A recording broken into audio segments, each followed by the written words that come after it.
Hello guys, कैसे हैं आप? अच्छे ही होंगे। तो गाइस, जैसे ना मक्की की रोटी बनाते हैं तो कई लोग कहते हैं कि रोटी ना सूख जाती है।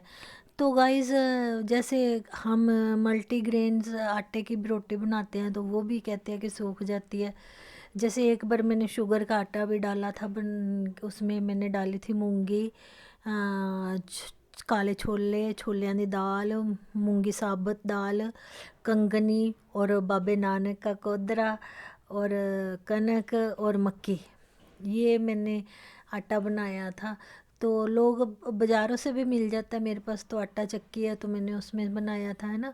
तो कई लोगों को इसकी शिकायत आती है कि रोटी ना बनाने के बाद ना सूख जाती है, तो वो सही नहीं बनती। तो उसका बनाने का तरीका है गाइस, आप गर्म पानी कर लो, पूरा अच्छी तरह से उसको पूरा फुल गर्म कर लो और उसको किसी चम्मच के सहायता से उसको आप घोल लो। मतलब ऐसे नहीं घोलना कि वो लिट्टी बन जाए, बस हल्का हल्का सा बस उसको वो कर लो, मैश जा कर लो, उसके गोलियां सिया बन जाते हैं, है ना। भी पूरा उसको नरम नहीं करना, उसमें गर्म पानी डाल के उसको 10 मिनट के रख दो। और उसके बाद जो तो मेरे जैसे लोग हैं, है ना, जो जिनको काम करते, जिनकी मतलब कह लो भी काफ़ी टाइम हो गए, हमारे लोगों के तो जैसे हम जैसे लोगों के तो हाथ पके हुए हैं, गर्म पानी हम तो गर्म पतीला भी उठा लेते हैं, कोई फ़र्क नहीं पड़ता। तो वो तो उसी टाइम भी उसको हाथ से भी घोल सकते हैं, मेरे जैसे लोग नहीं। जो छोटे बच्चे हैं जो अभी काम करना सीख रहे हैं, या नई बहू हैं जिन्होंने अभी शुरू किया है काम करना, तो वो चम्मच की ही सहायता से उसको ऐसे थोड़ा सा उसको मिला लें पानी में। और 10 मिनट के बाद अगर आप उसको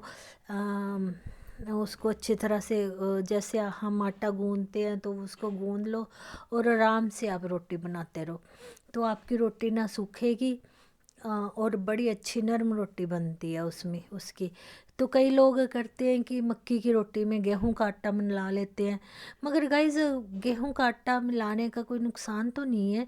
बट जैसे हम मक्की की रोटी खाना चाहते हैं तो वो प्योरिटी उसमें ख़त्म हो जाती है, वो प्योर टेस्ट नहीं आता मक्की का, जो हम छोटे होते हमारी मम्मी बनाया करती थी। तो उसका तो हमको तो फिर हम तो चलो, मैंने भी ये सब नेट में ही देखा है और मैं तकरीबन बताती हूँ अपनी हड्डबीती। तो हमको तो अब जैसे हमारी मम्मी रोटी बनाया करती थी मक्की की, तो हमको तो अब बिल्कुल वैसा ही टेस्ट आता है। क्योंकि पहले जो पेरेंट्स थे सिखाते तो थे बच्चों को, है ना, बताते भी थे, मगर हम सुनते ही नहीं थे, है ना। हमारे बच्चे भी कौन सा सुनते हैं, तो ऊपर ऊपर से लगा दिया, तो कभी ध्यान ही नहीं दिया था भी वो कैसे काम करते हैं। तो हाँ हाँ, हम मैंने भी चलो ये सब कुछ नेट में से देख के सीखा है। तो आप भी ऐसे गर्म पानी में आटा गूंद के उसको 10 मिनट में रख दो, और 10 मिनट के बाद आप उसको मैश करके अच्छी तरह जैसे आटा गूंदते हैं तो आप रोटी बनाओ। एक ना हमारे ना छोटे होते ना एक चुटकुला बड़ा प्रसिद्ध था। वो कहते हैं कि एक अंग्रेज आता है तो वो गांव में, जैसे गाइज अभी भी आप किसी के मतलब जैसे गांव में से निकलते, अब तो चलो रिवाज नहीं रहा, है ना। तो पहले जैसे कोई निकलता था तो चाहे जान पहचान नहीं भी है तो जैसे खाने रोड टाइम हो गया रास्ते में, तो किसी भी घर से आप कह दो भी हमने, तो वो आपको बिल्कुल मेहमानों जैसा ट्रीट करके खाना खिलाते थे, है ना, गांव में।